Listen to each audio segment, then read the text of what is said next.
Azarquiel, que le llamó a esto azafea, al astrolabio, lo convirtió en algo supremo, en un instrumento sublime, porque a partir de Azarquiel sirve para todas las latitudes, para todos los lugares, es una auténtica maravilla lo que hace él con el astrolabio.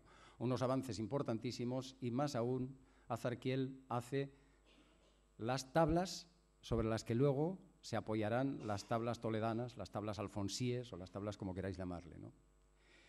Una de las obras importantes de Alfonso X el Sabio y la Escuela de Traductores de Toledo.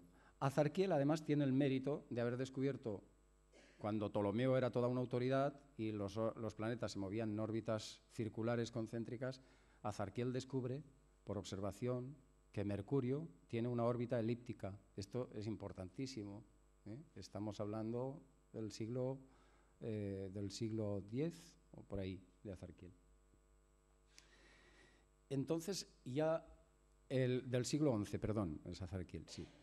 Entonces, ya directamente para entrar sin más dilación en el tema de la Escuela de Traductores, porque sí que hay una serie de libros, de obras fundamentales de las que quiero hablaros y que me parece que han tenido una trascendencia histórica, como demostraré hasta nuestros días la siguen teniendo, pues sin más dilación, Alfonso VI conquista Toledo a finales del siglo XI, en 1085, si no recuerdo mal. Si no, ya me corregiréis, porque aquí seguro que sois conocedores mucho mejor que yo que la historia de Toledo. Sí, correcto. Gracias. Y porque estoy citando muchas cosas de memoria, pero cuando Alfonso VI conquista Toledo y se genera ese buen rollito entre cristianos, árabes y judíos, tal, pues de alguna manera el caldo de cultivo cultural y de convivencia ya había empezado, ya existía. La Catedral de Toledo, que sirvió para la Escuela de Traductores de Toledo en unos momentos determinados y muy concretos, porque después de Alfonso VI, pues por ejemplo, Alfonso VIII y Alfonso IX hicieron escuelas de estudio en Palencia y Salamanca, muy concretamente, para seguir estudiando, pero ya es el padre de Alfonso X el Sabio, es decir, Fernando III el Santo, el que se involucra más personalmente, ya empieza a involucrarse personalmente con las traducciones. Por ejemplo, el libro de los 12 sabios. Eso de 12 ya empieza a sonar algo, ¿verdad?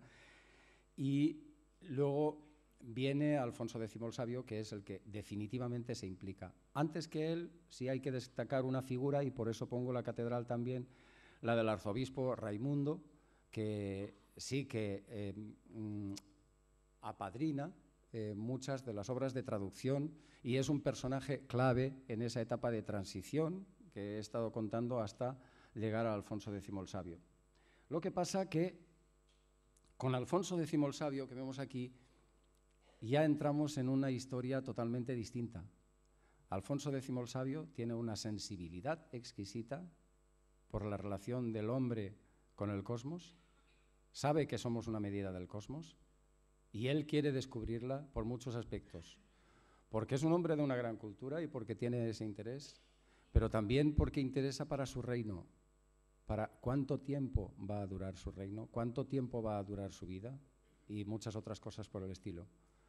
Cosas que podemos estudiar en su trayectoria, que lamentablemente mucha de esa historia se intenta tapar, se intenta ocultar.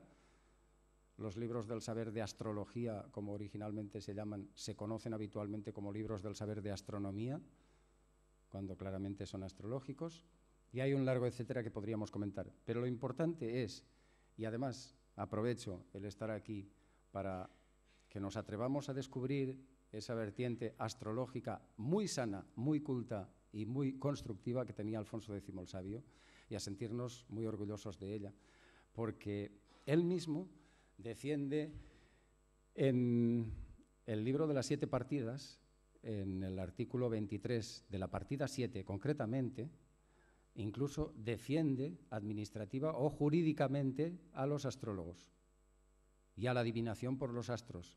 Pero cuidado, dice él, solo a aquellos que saben verdaderamente interpretar el curso de los astros, no a cualquiera que vaya diciendo tonterías por ahí. Y dice una cosa muy importante también, y os invito a que releáis esa parte de la partida 7. Dice que incluso los encantamientos y todo este tipo de cosas, claro, entonces sumamente en boga, bueno, hoy día también, todos los encantamientos, todo este tipo de cosas, mientras vayan destinados al buen rollito, vamos a decir, por ejemplo, a combatir una plaga de langosta, a combatir el mal de una persona, a combatir problemas de relaciones personales y tal, bienvenidos sean. Incluso estos se pueden defender, ¿no? El problema es cuando ya se tratan todos estos temas desde el desconocimiento, desde la ignorancia o desde la gente que hace cualquier cosa. Bueno, es muy interesante. Bueno, por eso había puesto el libro de las 7 partidas por ahí, ¿no? Porque no quería dejar de hablar de esto, el interés de Alfonso X el Sabio es tan grande, como os digo, que incluso trata de sentar una jurisdicción sobre este tema de la adivinación y más concretamente de la adivinación por los astros. ¿La astrología es adivinación o no? No sé qué tiempo nos quedará luego para hablar o no. De astrología sí que podemos hablar largo y tendido porque esto es historia de la astrología. De astrología podemos hablar horas y días enteros si queréis. La astrología tiene una parte que sí que es adivinación porque intenta prevenir el futuro, hacia dónde vienen, qué tendencias tienes, ¿no? Y entonces la astrología sabe que si tal planeta está ahí es una tendencia de que las cosas pueden irte así o asá en determinado ámbito. Pero no es una adivinación como una condena, sino esa tendencia y entonces te orienta cómo te conviene actuar para canalizar eso más constructivamente y para integrarlo de una manera más positiva en tu vida y en tu destino. Esa es la verdadera astrología, la que nos sirve para crecer, para ser más felices y ya está. Si no, mejor olvidarse de ella, ¿no? Hay mucha astrología mezclada con superstición y entonces era mucho mayor y por lo tanto la combinación entonces de astrología y magia no había fronteras.